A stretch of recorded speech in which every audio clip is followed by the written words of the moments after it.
One thing I want to talk about is a situation that happened to me when in my first bearing job. I didn't know how to change a bearing. 13 years ago when I bought a laundromat, I had a bearing out. My dealer had walked through the laundromat, did the nice, looked at everything, sold me these horrible Horizons. At the time, I didn't realize how bad they were. I didn't know anything. So I got to work alongside my service guy, which was huge. It's a huge thing if you get to do it. Most dealers are cool about it. They know you're not going to have them do every repair. They know you're going to have them do the big repairs you don't want to do, and maybe as your laundromats get paid off, you hire a lot more of it out. That's fine too. However you work your business, that's totally up to you. I like working on stuff. I like getting my fingers dirty. I don't mind. It gives me, I don't know, a sense of nostalgia or something, right? Well, anyway, the first guy came out and his name was John, and John was a really cool guy. He's the one that showed me those tools I just showed you. That's what he pulled out of his truck. I mean, he had everything. I literally bought exactly what John had. John also had a drum. He had a basket to this washer in the back of his vehicle. And I said, hey, why do you have that? And he says, well, if the sleeve is bad on your drum, we're going to have to change out the drum. Otherwise, the bearings are just going to go shot because the seals aren't going to seal against that sleeve. That sleeve will prematurely wear your seals out. And why are you going to spend $400 or $500 on a bearing job just to have it get tore up again? Made sense. So I asked him, I said, how much does this drum cost? And he goes, $1,600, your cost. I was like, $1,600? I could buy a new washer, a 40-pound washer at that time to give you a price. Okay. No thrills, no bezels, no remote anything, just a normal Netmaster, which was a $3,500 to $4,000 washer. It was a Netmaster. It was the first time they got away from the push button timers like I have from '98, and they went to a computer. It didn't have any other fancy features, but that's what they called them, Netmasters. Great washer, there's really nothing wrong with them. I couldn't believe this. Well, fast forward about 10, 15 years, I'm on the internet looking for parts because I finally figured out I'm going to have to start working on this stuff myself. I'm going to have to start sourcing parts myself, or I'm going to just keep paying the dealer tons of money and never making anything.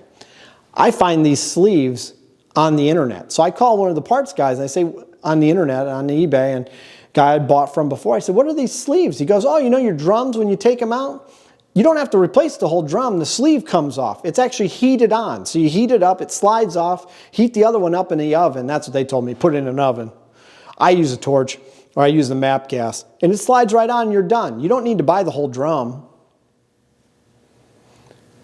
So here I am, light bulb goes off. My dealer, he was going to take my old drum. He was going to give me the new drum in exchange for the core. $1,600 was with the core of my old one. That's part of the story I didn't tell you. He was going to take my old basket with him. Well, you know what they do there? They go buy that $20, $30 sleeve and they put it on and then they sell that thing to some other poor joker. So you got to be very careful.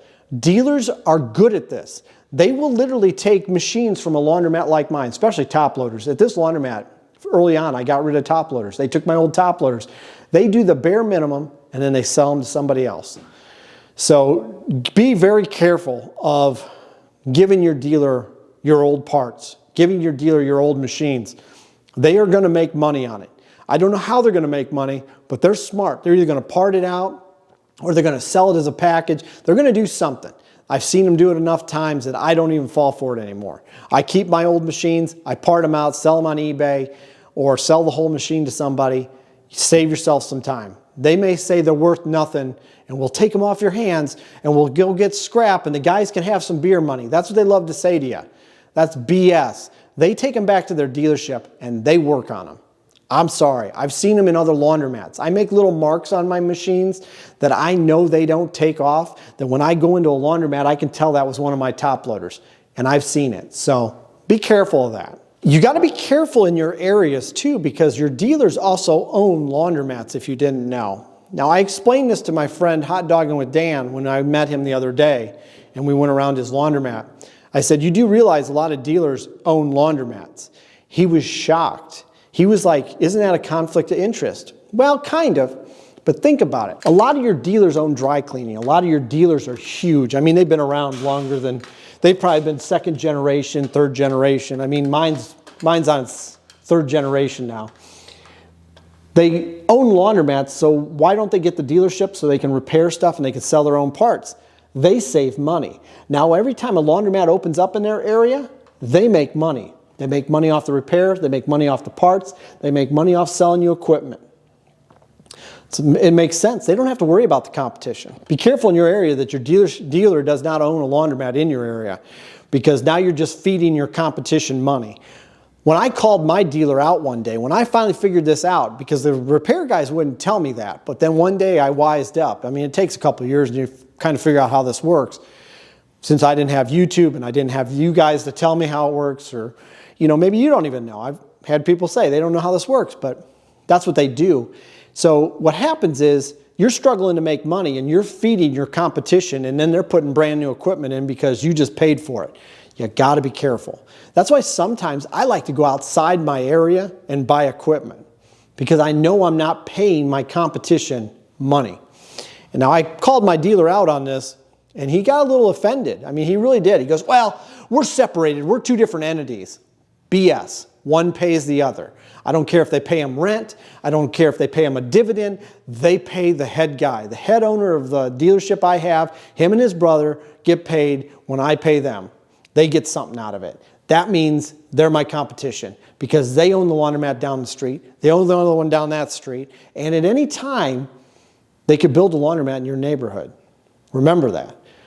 There's not stopping them, because what they like to do is come into a neighborhood with a good demographic. If they know your numbers, if you're dumb enough to tell them, if you're dumb enough to tell them how much you're making a week, if you're dumb enough to tell them how many customers you're getting, how slammed you are, they'll start to salivate and say, hey, Keenan's right here. We could build one over here, and guess what? We could sell this to somebody else. They flip laundromats. They love to buy zombie mats and flip them. And they have no problem charging somebody $200,000, $300,000, $400,000 for a store that's in a rented space. I mean, that's what people really pay. I know up in the one area of this big city I'm close to, I know that dealer up there says, yep, we'll build a laundromat, $450,000, 20 washers, 20 some pocket dryers. There you go. I haven't paid $400,000 for one laundromat, let alone 3.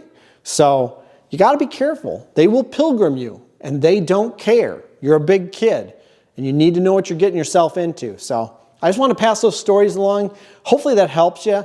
No one ever told me this stuff. Like I said, my buddy Dan didn't know it, and he was really shocked. I mean, he kind of stood back from it. He's like, it just blew his mind. And he's probably watching. And he's got a great channel. If you haven't seen it already, Hot Dogging with Dan. Go over and check him out. We get along. We do videos together. But it really shocks people because they don't know that they're kind of getting played a little bit. So you got to be wise when you get into business. Not everybody's out there to make everything nice and rosy for you. They're not all to take care of you.